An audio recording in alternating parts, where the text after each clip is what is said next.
Sebetulnya tidak ada hubungan langsung antara sukses duniawi dengan hidup bahagia. Dan memang sih ada hubungannya, tetapi tidak langsung sebentar. Dan bukan berarti kalau bapak ibu sebentar sukses duniawi mempunyai materi mungkin berlebihan, itu berarti bahagia, kan begitu ya. Kalau kecukupan materi kemakmuran itu cara untuk menyelesaikan penderitaan, semua orang kaya pasti bahagia, tetapi kenyataannya kan tidak ya. Karena orang kaya tidak identik dengan orang bahagia. Ibu bapak dan teman-teman sekalian, orang bijaksana memakai contoh-contoh yang konkret untuk supaya kita mengerti, supaya orang lain mengerti dalam persoalan fisiologis atau batin yang sangat sulit untuk ditangkap. Beliau menggunakan contoh-contoh yang konkret yang saat ini saya ingin memberikan gambaran contoh untuk semudah. Cobalah Bapak Ibu dan semudah memperhatikan contoh atau mencoba memperhatikan contoh seperti ini. Sangat sulit mengartikan pikiran ini karena pikiran bukan fisik, bukan jasmani atau bukan otak. Cobalah Bapak Ibu dan semudah mengumpamakan bahwa pikiran tersebut seperti air yang jernih yang ada di dalam pikiran kita. Meskipun pikiran bukan air yang di dalam itu, yang di dalam pikiran itu tidak akan tumpah, tidak akan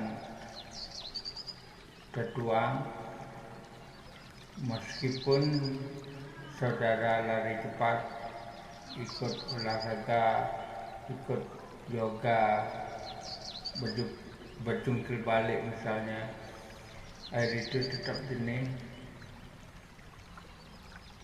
Coba semacam ikuti perumpamaan ini, tetapi kalau timbul keserakahan, keinginan yang jumlah kemampuan kita terbatas melebihi kemampuan, ingin menguasai dengan ambisi yang luar biasa, kalau timbul pikiran keserakahan, maka air pikiran keserakahan atau air batin itu akan bergelombang sebentar. Dan kalau pikiran itu bergelombang, semua orang yang terpantul menjadi jelek, yang cakep, yang gagal, yang cantik menjadi mukanya berombak, yang baik hanya dirinya sendiri. Dan yang kedua semudah, kalau keinginannya kelewat batas dan tanpa ukuran itu tidak tercapai, timbullah kejengkelan, kemarahan, kebencian dan dendam, ingin menghancurkan. Air itu tidak hanya bergelombang, tapi akan mendidih seperti air yang dipanasi oleh api. Sangat panas semudah, bergelombang pula dan meletup-letup semudah. Kalau keakuan yang muncul, kesombongan yang muncul, kecongkaan yang muncul, egoisme yang muncul, air itu tidak bergelombang, tetapi seperti air yang keruh, hitam, bau.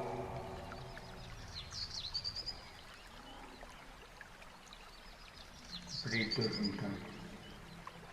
Nah, teman-teman sekalian, kalau pikiran itu bergelombang, kalau air itu mendidih, kalau pikiran itu menjadi hitam dan berbau, itulah sebenarnya penderitaan teman-teman. Meskipun ibu, bapak, dan teman-teman tidak kekurangan materi,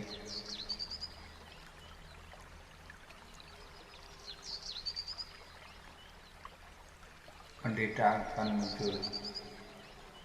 Jadi saya ingin mengulangi perkataan di depan, meskipun bapak ibu teman-teman tidak kena krisis makmur berlebihan, tetapi kalau ibu, bapak, dan teman-teman tidak bisa menjaga air pikiran, tidak akan ada kebahagiaan, tidak akan ada hidup tentram, karena pikiran itu bergelombang, mendidih, dan kadang-kadang menjadi keruh, kotor, dan bau.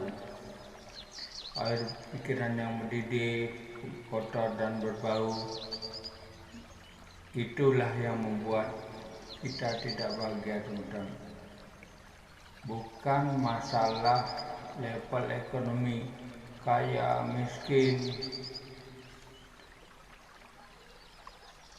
Walaupun levelnya sedang-sedang, tapi bisa menjaga pikiran tidak bergelombang, tidak mendidih, dan tidak menjadi kotor dan bau, saudara akan hidup tentram. Air pikiran itu akan jernih dan tenang. Demikian juga kalau ekonomi kita cukup, bahkan dibanding yang lain berlebih, kita tidak akan mengelak kalau dikatakan orang kaya. Kalau begitu, apakah bisa bahagia? Ya, bisalah, teman-teman.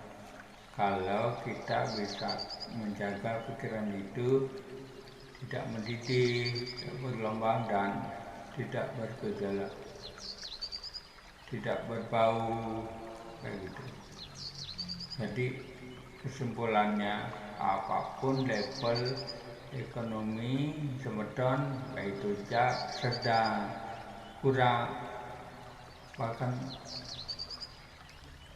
lebih, kita akan tenang kalau bisa menjaga air pikiran tersebut. Tetapi sebaliknya, walaupun kita kaya, tapi tidak bisa menjaga air pikiran itu tetap tenang, kita akan menderita, teman-teman. Kita akan tidak bahagia. Dan seperti itu dulu renungan kita untuk saat ini. Maaf bila ada kata-kata saya yang salah. Dan seperti biasa kita selalu doakan semoga semua makhluk berbahagia.